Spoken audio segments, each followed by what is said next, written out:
When Google finally revealed the Pixel 10 series last week, I was there. I got to attend a secret preview of the phones a week before the launch, and I was in the live audience for the Jimmy Fallon event that showed the phones to the public for the first time. It was an incredibly exciting time for me because I'm such a huge fan of Pixels. But you know who wasn't so excited about it? A lot of you. Comments appeared all over the place from people saying the Pixel 10 series is just a minor refresh and there's no reason to upgrade. Well, I don't want to be a jerk, but you're all wrong. So I've been using the Pixel 10 Pro for the past week.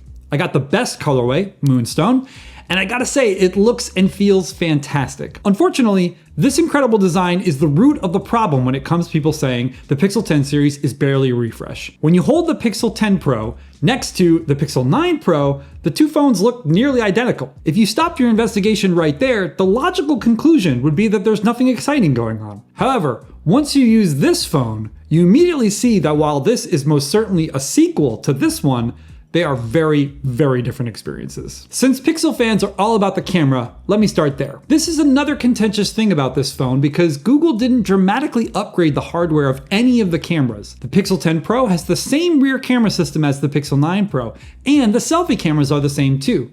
This is another reason why people are quickly saying there's no reason to upgrade. However, just because the core specs didn't change doesn't mean there aren't significant differences. One difference is that optical image stabilization, aka OIS, has double the range on the Pixel 10 Pro. What this means is that as you move the phone's body, the main camera moves too. Because the camera lens can move with the phone, the camera is able to record smoother video footage. Since the camera on the Pixel 10 Pro can move twice as far, it can make things look smoother. Check out this example of the Pixel 9 Pro and the Pixel 10 Pro. I think the 10 Pro looks smoother, but I'll let you be the judge. Unfortunately, this only applies to the main camera, so keep that in mind. Hopefully, we'll see Google offer hardware upgrades to the ultra-wide and telephoto lenses on the Pixel 11 Pro next year. In the meantime, I'm so excited to use this for making video content for my channel and social media. Speaking of which, if this is your first time visiting my channel, please like and subscribe, as I'm still pretty new around here and every little bit helps.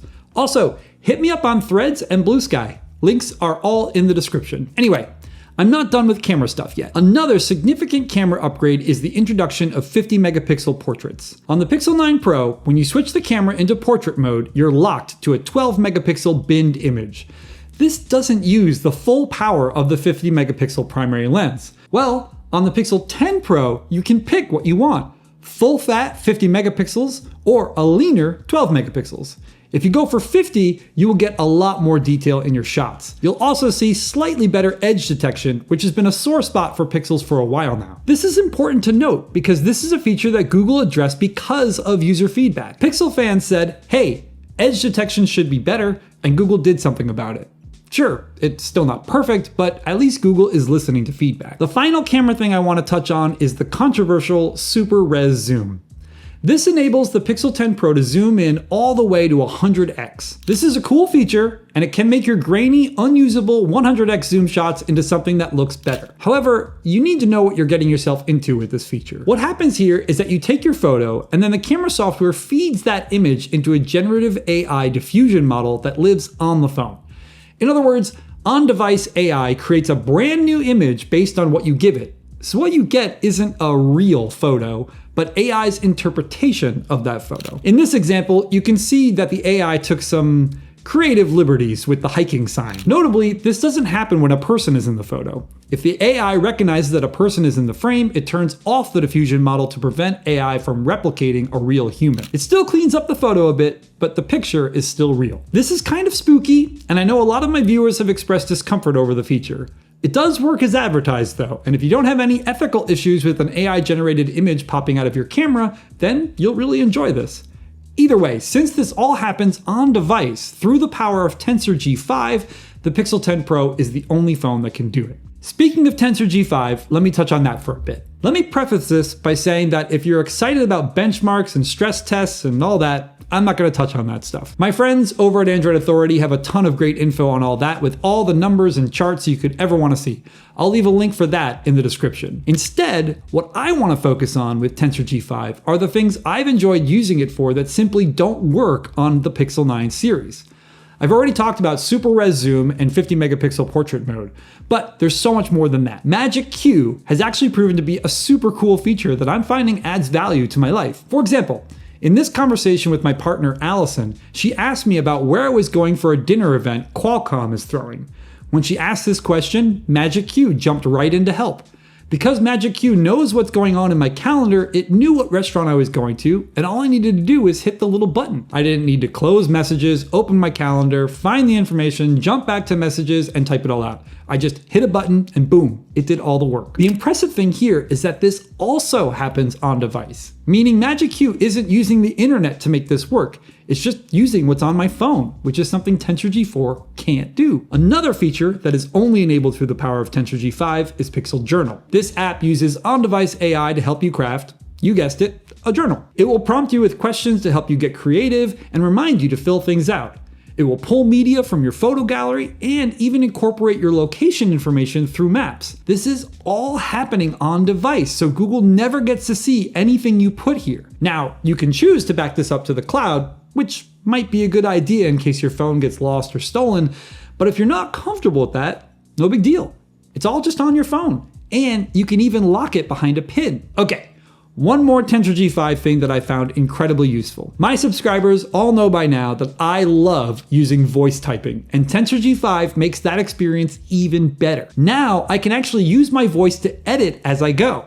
For example, I can say something and then capitalize a specific word after the fact, which is helpful for things like restaurant names. I can also say replace to swap in a word that I misspoke or the model misheard. This makes a feature that is already one of the best things about owning a Pixel even better. Even if you don't care about these features for some reason, Tensor G5 is verifiably more powerful and more power efficient than Tensor G4. This has made a difference for me, as I'm finding battery life on this phone to be much better. Thanks not just to Tensor G5, but also to the fact that the battery inside here is simply bigger. I'll always take more battery life. Speaking of battery life, let's touch on the absolute coolest thing about the Pixel 10 Pro that isn't on the Pixel 9 Pro, which is this. I can't overemphasize just how great it is to have Pixelsnap on this phone. Snapping my phone onto my charger at night has been so cool, and it's awesome during the day too, since it charges wirelessly faster than the Pixel 9 Pro did. Also, since Pixelsnap is compatible with MagSafe, it's also been fun committing utter sacrilege by snapping Apple products onto the back of my Pixel. I'm just kidding, I only did that for this video, but it proves an important point.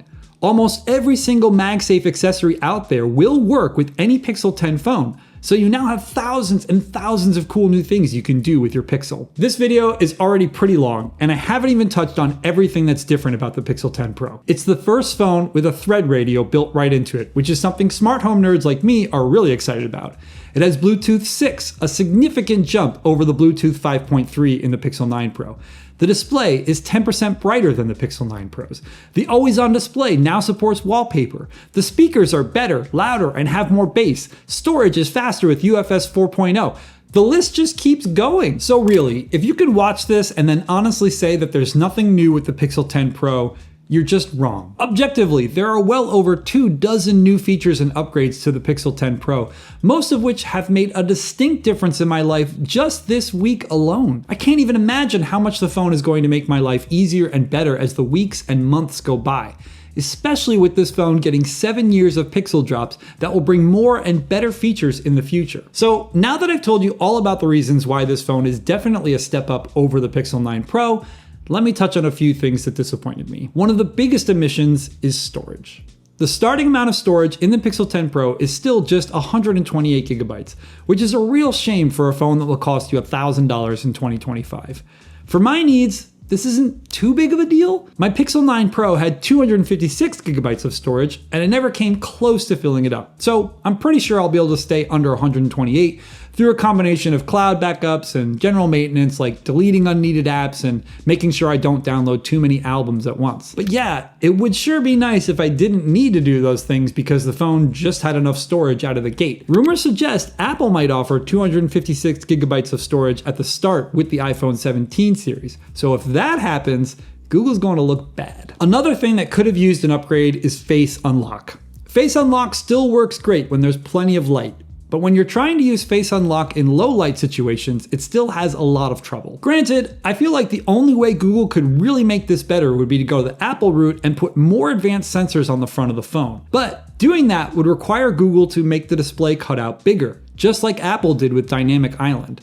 This would make Pixels look too close to iPhones, in my opinion, so I hope Google doesn't do this. Still, if it could figure out a way to make Face Unlock work better in darker environments without adding more sensors, that would have been great. It's also disappointing that Google hasn't fixed the video stutter when you switch from one lens to another during recording. Granted, this will only affect people who are shooting video while switching lenses, but I have done that on a few occasions, and seeing the jitter as it swaps from one lens to the other is a real bummer. The thing that upsets me about this is that Apple figured out a way to make this smoother, so why can't Google? Let's hope that Google hears our complaints about this and fixes it. Hey, it's starting to address our problems with edge detection in portrait mode, so maybe it will fix this if we're loud enough about it. My final criticism is the modem. Although Google updated a whole slew of things with Tensor G5, it left the modem the same. While I personally haven't had that many connectivity issues over the past year with my Pixel 9 Pro, and certainly didn't face any during my first week with the Pixel 10 Pro, I do know that there are people in other countries who face consistent network troubles with the Pixel 9 series. I really would have liked to have seen Google update the modem and directly address some of those problems, but nope. Maybe next year, I suppose. Really though, these criticisms are pretty minor things. Before I even got the phone, I already knew I was going to be using the Pixel 10 Pro as my daily driver going forward. This first week with it hasn't changed that. In fact, all it's done is make me more excited about it. If you're one of the folks out there who's rejected this phone because you think it doesn't have enough upgrades, all I'll say is this: you're only hurting yourself with that decision. Anyway, I want to know what you all think. If you are one of the lucky ones who already has your Pixel 10 device, how are you liking it so far? If you are going to buy one, which features are you most excited about using? Jump down in the comments and let me know. I'm super excited to chat with you all.